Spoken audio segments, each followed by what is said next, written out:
Hi there. In this lecture we see Bobby Fischer playing against Svetozar Gligorić,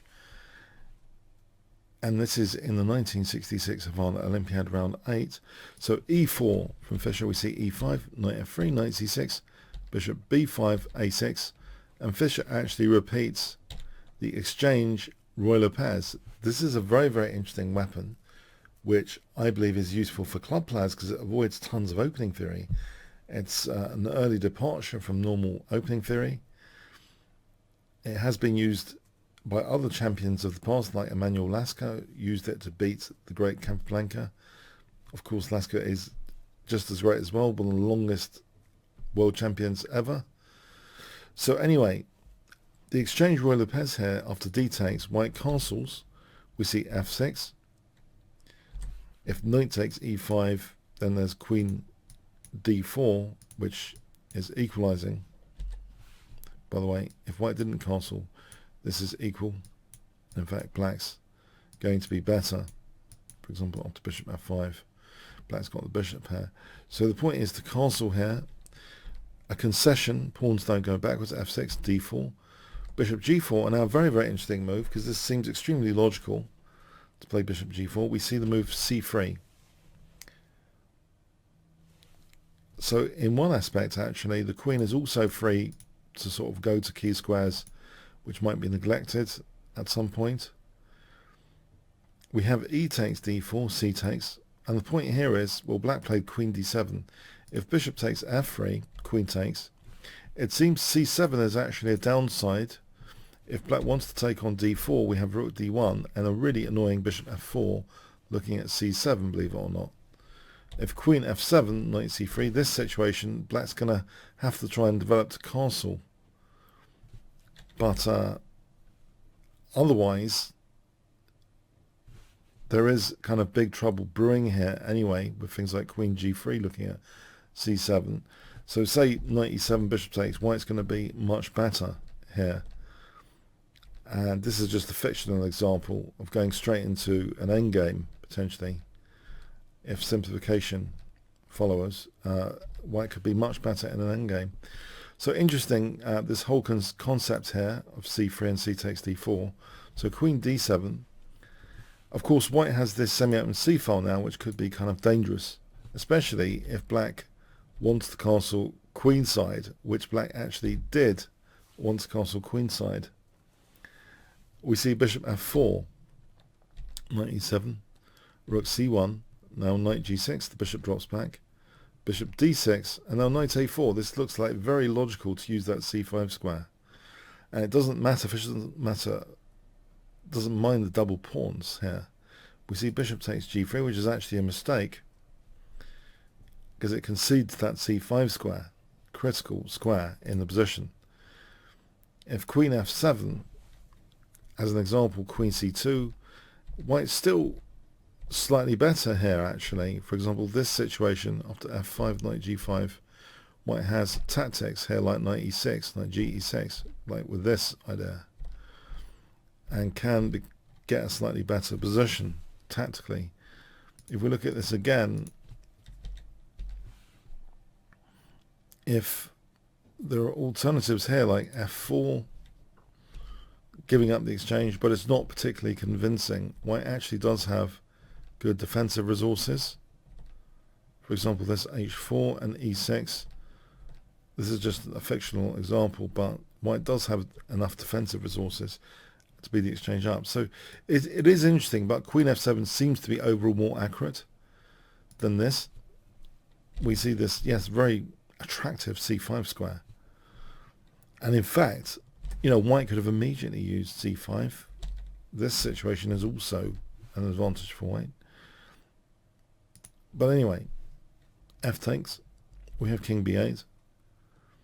If b6, yeah, you might wonder, isn't that a time waste? The thing is, on b6, can you see what Fischer would play? It's a really strong crushing move in this position if the king's left on c8. What does white play here, you think? The rook is actually x-raying the king, key consideration. You might not have expected this from an exchange Ruy Lopez, but if black castles queenside, yeah, x-rays abound here. There's an x-ray. And in fact, d5 to celebrate it. The c takes, we've got knight takes b6 check, forking king and queen, crushing. So king b8, but unfortunately, you know, white's whipping up a strong attack here. Knight c5, queen d6, queen a4. And now, an outright, you know, mistake makes things a lot worse, king a7. Bishop c8 was needed to try and defend. For example, rook c3, knight f8. This situation, maybe white can try a sacrifice, but it's better than the game continuation I'm about to show you. If it's two rooks for a queen, yeah, white's going to be slightly better with interesting play from both sides. If we look at that again, yeah, bishop c8, rook c3. If queen takes g3, by the way, knight takes a6, rook b3 check, is extremely dangerous for king safety. So, for example, here, this is crashing through. Knight e5 check will pick up the queen, in fact. Naughty. So, king a7 makes things a lot worse. Guess what Fischer plays here, if I give you 5 seconds to pause the video. Okay. Knight takes a6, yeah, crashing through. Bishop takes h3 is tried. If b takes, it's a horror story. Rook takes c6.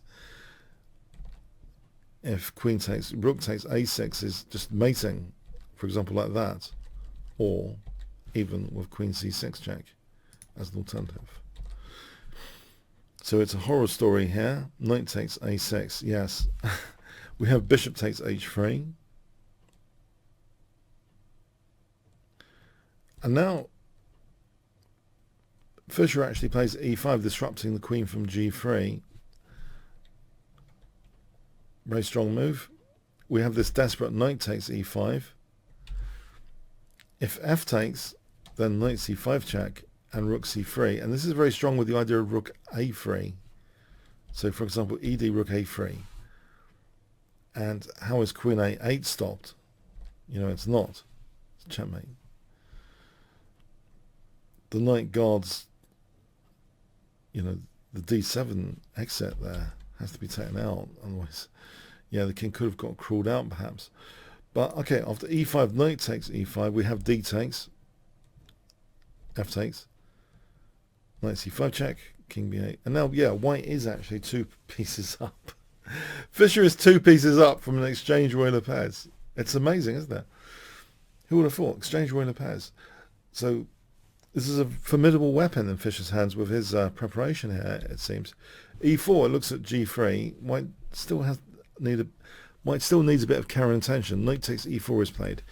If queen takes e4, it could throw away the win potentially after queen takes g3. King h1, queen takes. The knight comes back and there's a weakness of the last move. And this kind of throws away the win after rook d2. Black's actually equal here. White's best is just a perpetual check, believe it or not.